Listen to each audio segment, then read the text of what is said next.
NFL Live begins with this timeline. 10:50 a.m. this morning, our own Chris Mortensen reporting that Vikes quarterback Teddy Bridgewater has been cleared to practice. Mort also reporting Bridgewater will come off the PUP list and plan for him to practice on Wednesday. That is great news for everything he's been through.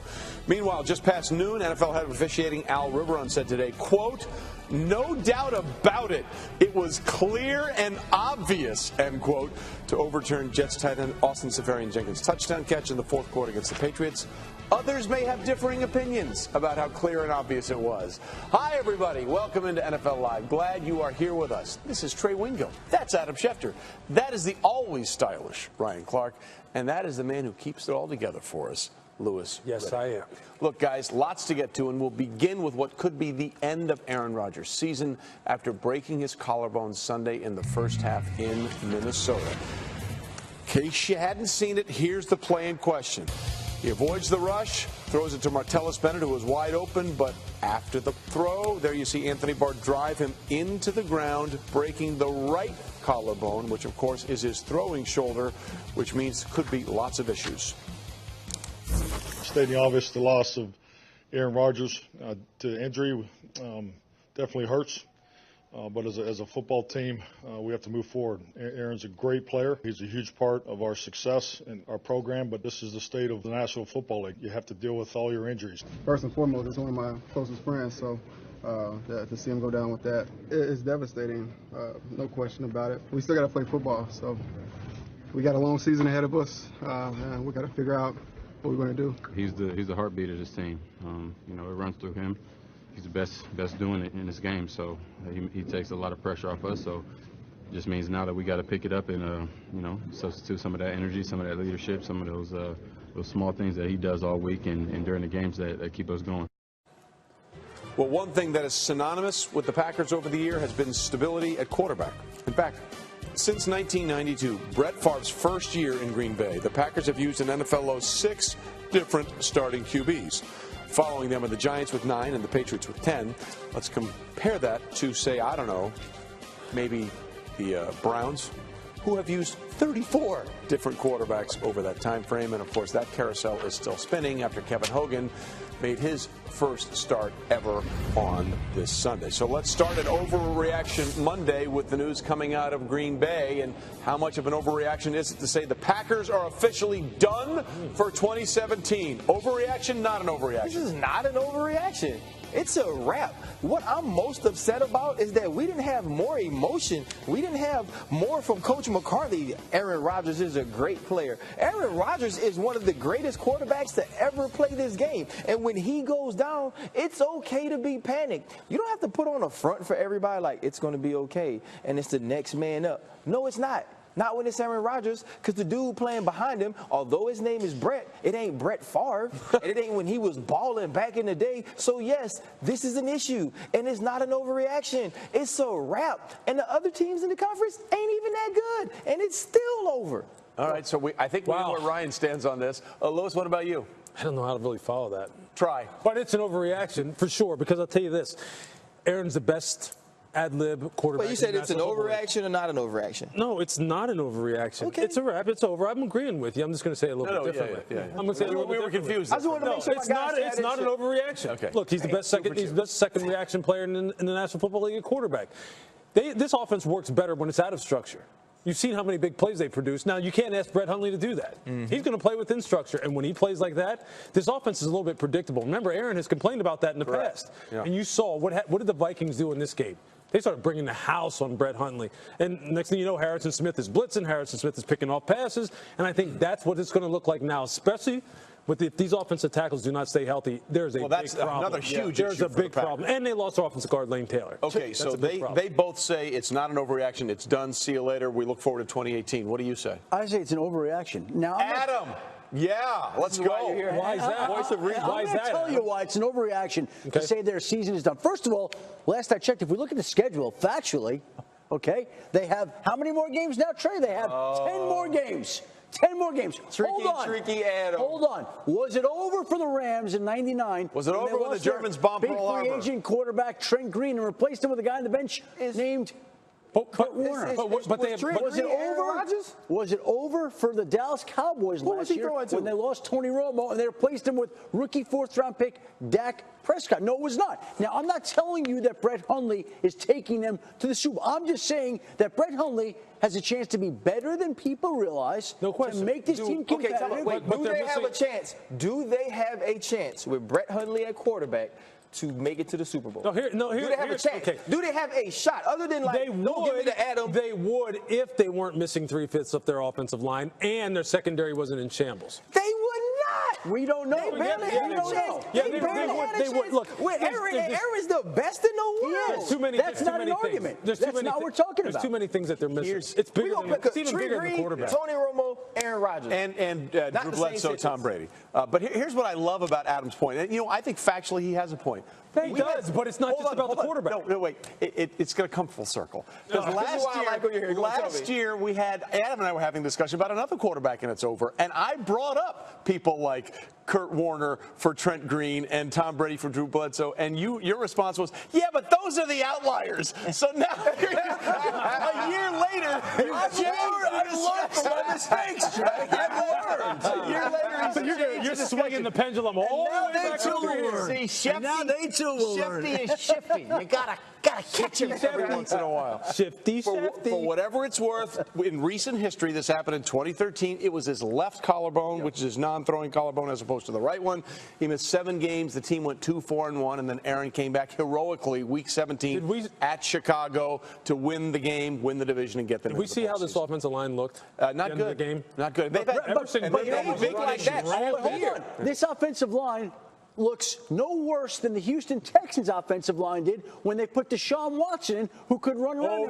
Michael Jordan. According to Dabo's Michael Jordan. And by the way, he kind of has become no doubt about it. Jordan. First rookie ever with 3 straight games with at least 3 touchdown passes. We literally could do this all day. No, really, we could do this all day. We have other stuff to get to, and for that, let's go to Green Bay and welcome in our Diana Rossini and Packers reporter Rob Domofsky.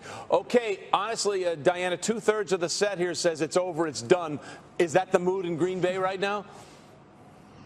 Well, I know this is shocking, but the sun did come up here in Green Bay. It did. And I've been here at Lambeau Field all morning, and there's tons of people who hang out here at Lambeau Field. They go to the team store and they drive by. At one point, I was like, "Is there a funeral going on here? Why are there so many cars here?" They were inside getting their Packer gear.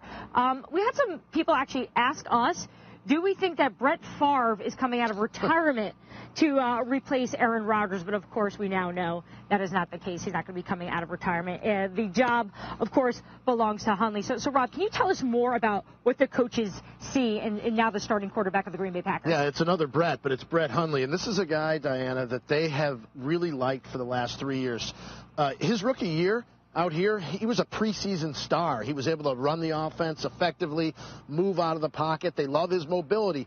But there are certain things that he does a lot differently and not as well as Aaron Rodgers. So right now, Mike McCarthy and the staff are up in those offices developing a game plan that's more suited to Hundley. He had to run the game yesterday in Minnesota that was designed for Rodgers. I asked one member of the Packers front office today what they liked about Hundley, and he said, I don't know yet. We haven't seen enough to be able to say what we like about it. Yeah, and you were also reported earlier today that they're going to be working out other quarterbacks. Yeah, they've already promoted Joe Callahan from the practice squad. That is done. They do want to take a look at some other guys, but don't expect it to be a big-name veteran. It's just going to be somebody to come in as a number 3 or a practice squad guy. I know that they were interested, or perhaps they would have liked to have one of those Saints quarterbacks, and we reached out Taysom Hill, and we reached out to the Saints, and they said no chance at all. So they're going to figure out and make that work. Meantime, guys, I was talking about the Packers team store. I was really interested. Is there a Hundley jersey in there? You figure there has to be. No, I could not find one, but the people at the store were nice enough. I got the first Brett Hundley jersey here. So here on ESPN, here you go. There you go. And, Rob, you can have it. Who knows, though? Who knows how long this will last? Who knows? Trey, you want it? We're making history, Diana. That's what we're doing with the first Brett Hundley jersey on NFL Live. Thanks very much. One thing I think that's important to point out, you hear all these people talk about it. Hey, let's go see if let's go get Tony Romo. Let's go get. They're not doing any of that. They're riding with Brett Hundley. That's not the Packers organization. That's not the way exactly right. Just so people understand what they're missing, they're losing a guy who's got the best touchdown to interception ratio in NFL history. That's what we're talking about in Aaron. Hey, you know what's amazing about the NFL? Yeah. On this show last week, at this time last week, we were talking about the great Aaron Rodgers leading them down the field against the Dallas Cowboys. And 1 week later, we're talking about how the Green Bay Packers are going to survive his loss for potentially the rest of the season. Or if they'll survive his loss. Or if they'll survive. Okay, so obviously that's the first overreaction. We've got many more to get to on this Monday. How about this one? Atlanta's never going to learn the lesson. They are never going to learn the lesson that you need to run the ball occasionally to win. Case in point, they had a 17-point lead on Sunday. They threw it 35 times. They ran it 19 times when Devontae Freeman was averaging 7.6 per attempt. Overreaction, not an overreaction. That's an overreaction. I'll tell you what, look, the game situations dictated the number of carries that they were able to get in the second half. Well, one, I'll tell you what, the first time they ran the ball in the second half, 20-yard gain, Tevin Coleman. So they're ripping it. But then they try to mix it up on first down, and they have some success throwing the ball on first down. Then this is what happens. You get holding penalties. You get people getting, you get Matt Ryan getting sacked because Jake Matthews is getting beat. So they're getting put in second and longs, third and longs, and they just can't run it. Then when they do try to run it, they try to run a crack toss one time. I believe it was to Tevin Coleman. It may have been to Freeman. Defensive line from Miami blows it up, 8-yard loss, so now they're in second and long again. So there's so many situations here where the running game just wasn't able to get going, not because they're not calling it, but because it just wasn't successful. Then they had to throw the football. All that being said, they still are in a situation here where Austin Hooper runs a nice route, Matt threads it in there, and it's a great play by Tankersley to tip the ball, and then Rashad Jones picks it off. So it's really game situations. It wasn't really a Steve Sarkisian issue. But this is not the first time we've been down this road with the Go back to the Buffalo Bills game this year. 3rd and 1, 4th and 1, inside the 10-yard line. You're going to go for it on 4th down. If you don't get it on 3rd down, they had 7 step drops both of those games, or both of those plays. A game in which they didn't have Julio Jones and they didn't have Mohamed Sanu. True, but this is really more. It's more an execution issue than it is a play calling issue. That's what it was. And you got to give the Miami Dolphins credit. Their front seven. Not taking anything away from Miami. Their front seven wrecked this game in the second half. Well, I think it's an overreaction. Obviously, Lewis really put it well up that the situations were dictated by the flow of the game, the position of down and distance, situational football. The play calling, when you talk about the 7-step drops on 3rd and 1, 4th and 1, I think those things could change. Whether or not it's a pass or a run is often dictated by how the defense presents itself to you. If there's more people in the box than you can block, then obviously Matt Ryan, being a seasoned veteran, being experienced, is going to check to the pass. For me, it is execution, and it's execution by decision-making and actually putting the ball where it's supposed to be. No offense to Austin Hooper. I think he's a fine player. In that situation. Here comes the offense, by the way. When everyone says no offense, offense usually follows. No offense, but offense. In that situation, if I got Julio Jones on my team, and I don't care if he had Tankersley beat or not, I'm not going to Austin Hooper versus a cornerback instead of Julio Jones. If I'm going to throw it, I'm going to throw it to the right people. Because you know what happens in the press conference? When they come up and they ask you, well, hey, why did you throw the ball to Julio? Because can't nobody cover him. Right. And then you can move on. There's so many questions. There's so many reasons why that ball shouldn't be put in that place. And now you go to why not run the ball and let Matt Bryan kick it. But if you throw it to Julio Jones, if you give your best guy a shot against their guy, that's totally understandable. It's about where we go with the ball, not how we decide to move it down the field. Therein lies the rub, though. Julio wasn't open on that play. Austin was. They should have schemed it for Julio to be the primary on that play, and they didn't. Okay, when we say we'll never learn to run the ball, I'll say overreaction. I'll just say this to you right now. They now have lost home games.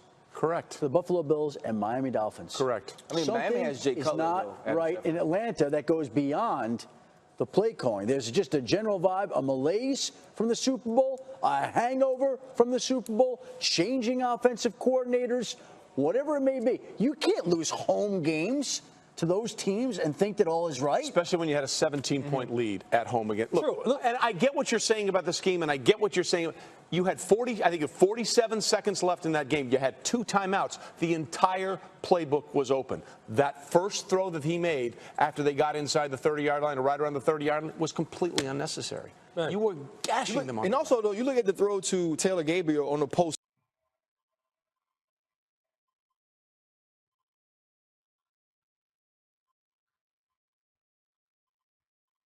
corner.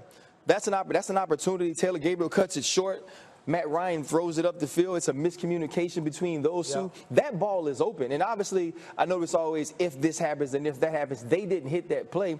But, you know, when he's executing, that in that situation was the right play call. It was the right opportunity to get the ball in a place where you can kind of make those run-pass decisions. They just didn't hit it. When Matt Ryan is getting sacked and the Dolphins are rushing 3 guys and you turn a guy loose, that isn't on Steve Sarkisian. That's on the offensive line. That's on Matt Ryan. That's on the people out on the field. For some reason, to speak to this malaise you're talking about, these guys aren't dialing in right now when they need to the most. And that is a problem. That is a problem. There are a lot of things that aren't working right now for the Falcons, and one of them is we haven't even talked about the defense. No, the decisions sometimes when you don't have to go for it all on every time, they go for the home run threat. Okay, we got some press coverage news now coming into us on NFL Live, and how do I know that? Because I saw the guy next to me tweeting it.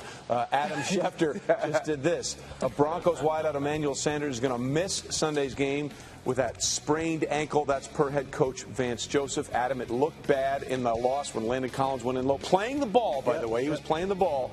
But a sprained ankle might have been the best possible news. Well, right? Trey, sprained ankle. Or is it a high ankle sprain? We don't know the full extent of it, okay? So it's at least one game. Could be more. They also lost their wide receiver, Isaiah McKenzie. Trevor Siemian was having an MRI today on his shoulder. So the injuries racked up last night in addition to the loss to the New York Football Giants. Well, speaking of that, Adam, when we come back on NFL Live, Emmanuel Sanders, Aaron Rodgers, not the only